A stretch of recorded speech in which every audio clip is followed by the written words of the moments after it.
गुलबर्गा शहर के पारस welfare and charitable trust के प्रेसिडेंट जुबैरुल्लाह खान ने अलहाज अरशुल्लाह खान साहब के गाइडेंस पर पॉलिटिकल अवेयरनेस प्रोग्राम ऑर्गेनाइज किया था हफ्त गुम्मत के नेशनल कॉलेज में, जहां पर स्टूडेंट, सोशल एक्टिविस्ट, इंटेलेक्चुअल लोग मौजूद थे। इस प्रोग्राम के चीफ गेस्ट थे हिंदुस्तान की जानी मानी हस्ती सोशल एक्टिविस्ट योगेंद्र यादव। योगेंद्र यादव ने इस प्रोग्राम के जरिए होने वाले लोकसभा चुनाव में अपने वोटों का सही इस्तेमाल करने को कहा और देश के हालात पर नजर डालते हुए बताया कि किस तरह देश में राजनीति को लेकर एक आम इंसान की रोजमर्रा जिंदगी पर असर पड़ रहा है। और साथ ही बताया कि फैसिस्ट ताकतों को सत्ता में आने से रोकना चाहिए और अपने वोटों का सही इस्तेमाल कर एक सेकुलर पार्टी को सत्ता में लाना चाहिए। इस प्रोग्राम में आए हुए स्टूडेंट्स, इंटेलेक्चुअल, सोशल एक्टिविस्ट ने योगेंद्र यादव द्वारा बताई गई बातों को सुनकर इस प्रोग्राम के organiser Paras welfare and charitable trust के प्रेसिडेंट जुबैरुल्लाह खान को अप्रिशिएट किया। इस प्रोग्राम में मौजूद थे जुबैरुल्लाह Khan, Rizwanul Haq Siddiqui, Zafarullah Khan, Abdul Azeem, Asad Ali Ansari, father Stanley Lobo, Pasha Bolegaon, doctor Siraj Imran, Nawab Khan, advocate L Sangi और कई सारे सोशल वर्कर मौजूद थे। अपनी जानिब से और पारस एजुकेशन ट्रस्ट की जानिब से आप सभी का फर्दन दिल की अमिया गहराई से इस्तकबाल करता हूँ। पॉलिटिकल अवेयरनेस प्रोग्राम करने का मकसद बस ये है कि हम लोग जो सोए हुए हैं वो जाग जाएं। गुलबर्गा एक एजुकेशन हब के तौर पर माना जाना जाता है। यहाँ पर हर तंजीम अपने तौर पर बेदारी प्रोग्राम, अवेयरनेस प्रोग्राम करते आ रही है और इंशाल्लाह आइंदा करते भी रहेगी। मगर जहाँ तक योगेंद्र यादव जी का सवाल पैदा होता है, उनको लाने के लिए, उनको यहाँ पर पेश करने के लिए पारस एजुकेशन ट्रस्ट के सदर जनाब जुबैरुल्लाह खान ने बड़ी कोशिश करके ये प्रोग्राम यहाँ पर मुनक्किद किया गया है। वैसे इस्तकबाल के लिए बहुत कुछ बोलना है, मगर हम लोग योगेंद्र यादव जी को सुनने के लिए आए हैं, तो मैं पूरा वक्त उन्हीं को देता हूँ कि वो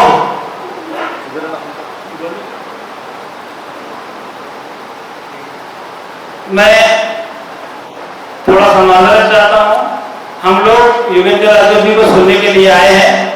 इंशाअल्लाह उनका तजुर्बा, उनके मालूमात हमको, शहर गुलबर्गा को वो अपनी अंदाज में अच्छी तरह बेदार करके जाएंगे। वैसे गुलबर्गा एक काबिल कदर लोगों को जन्म दिया है। यहाँ पे कई अशखास अपना एक हर फील्ड में मुकाम पैदा कर चुके हैं। सबसे पहले तो मैं पारस एजुकेशनल ट्रस्ट और नेशनल एजुकेशन सोसाइटी का शुक्रिया करना चाहता हूँ कि आपने मुझे मौका दिया एक बार फिर इस शहर में आने का। मैं पहले भी यहाँ आ चुका हूँ, आपने फिर मुझे आने का मौका दिया और ख़ास तौर पे मैं अपनी बात कुछ स्टूडेंट्स के साथ कर सकूँ, ये मेरे लिए बहुत एक खास खुसूसी मौका है। आपने मुझे ये मौका करवाया, बहुत बहुत शुक्रिया। मुझे ये बात बहुत अजीब लगती है क्योंकि एक तरफ तो हमें कहा जाता है कि डेमोक्रेसी बहुत अच्छी चीज है,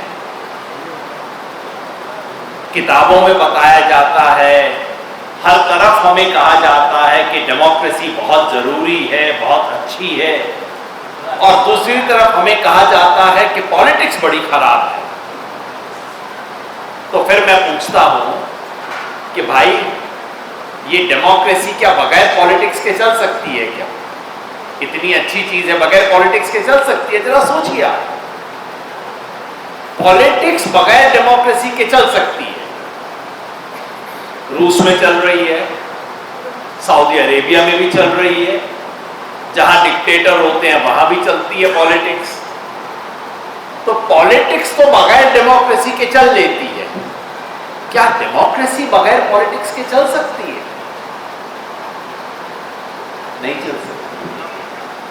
डेमोक्रेसी का मतलब है लोग अपनी तकलीफ, अपना दुख दर्द, अपने मुद्दों को बयान करेंगे, सामने रखेंगे, और फिर जो लोग कुर्सी पे बैठे हैं या कुर्सी पे बैठना चाहते हैं वो उन सवालों का, लोगों की दुख तकलीफ का जवाब देंगे?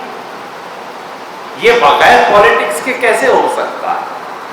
जब तक कोई खड़ा होके बोलेगा नहीं कि मुझे ये तकलीफ है, अगर बोलने की आजादी ना हुई, अगर किसी को खड़े होके ये कहने की आजादी ना हो कि भाई मैं धरने पे बैठा हूं, हम एक डेमोन्स्ट्रेशन निकाल रहे हैं, ये गलत है, ये सही है, अगर ये कहने की आजादी ना हो तो फिर डेमोक्रेसी कैसे चल सकती है? तो याद रखिएगा, पॉलिटिक्स बगैर डेमोक्रेसी के चल सकती है, लेकिन डेमोक्रेसी कभी भी पॉलिटिक्स के बगैर नहीं चल सकती। जब नरेंद्र मोदी जी इस देश के प्रधानमंत्री बने थे, उन्होंने क्या वायदा किया था? उन्होंने कहा था कि हर साल मैं 2 करोड़ नौकरियां क्रिएट करूंगा, 2 करोड़। और किया क्या है? पिछले 10 साल में 20 लाख नौकरी कम कर दी है उन्होंने। सरकारी नौकरियां होती थी, सरकार के डिपार्टमेंट खत्म किए जा रहे हैं, डिपार्टमेंट प्राइवेटाइज किए जा रहे हैं, सरकारी नौकरियां जितनी थी पहले से कम की जा रही हैं। जिस स्टेट में मैं जाता हूं, लोग कहते हैं 2 साल हो गया कोई नौकरी निकली नहीं है। बच्चे कहते हैं हम कंपटीशन की तैयारी कर करके थक गए, एग्जाम नहीं होता, एग्जाम होता है तो उसका रिजल्ट नहीं आता, रिजल्ट आता है तो इंटरव्यू कॉल नहीं आता, इंटरव्यू कॉल आ गया तो उसके बाद फाइनलाइज नहीं करते। और कई स्टेट्स में तो ये हालत है जनाब कि रिजल्ट पक्का आ गया, अपॉइंटमेंट लेटर नहीं दिया गया, और अपॉइंटमेंट लेटर दिया गया तो ज्वाइनिंग नहीं करवाई गई। ये पूरे देश में हो रहा है। 20 लाख नौकरियां सेंट्रल गवर्नमेंट के अंदर खाली पड़ी हैं और लोग बेरोजगार सड़कों पे घूम रहे हैं। ये हकीकत है। मैं चाहता हूं आप इसको चेक कीजिएगा। अजीम प्रेमजी यूनिवर्सिटी जो कि बेंगलोर में है, उसका एक सेंटर है जो हर साल एक रिपोर्ट निकालता है, स्टेट ऑफ वर्किंग इंडिया।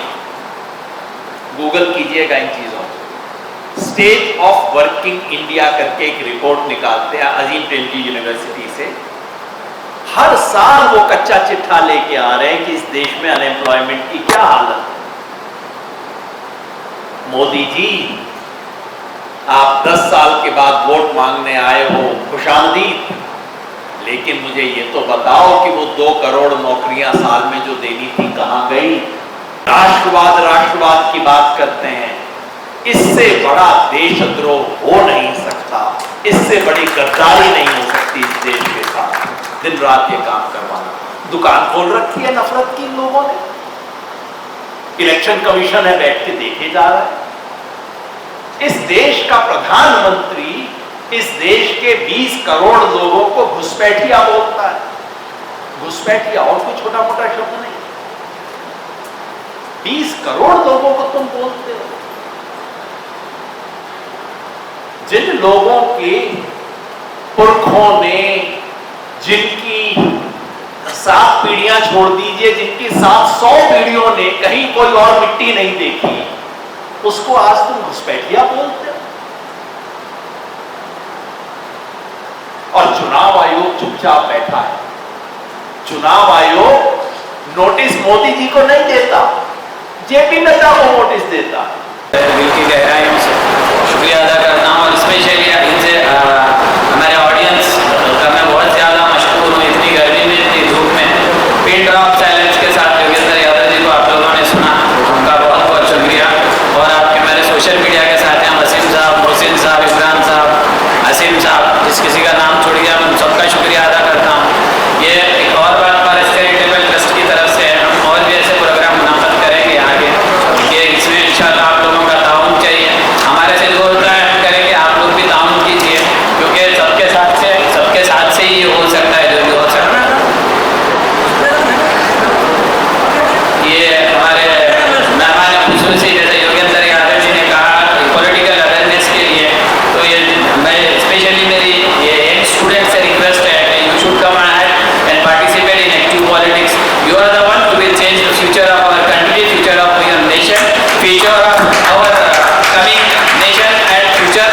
और वोट। आप लोगों से गुजारिश है, आप लोग ही तब्दीली ला सकते हैं, क्योंकि जिस देश का यूथ इनकलाब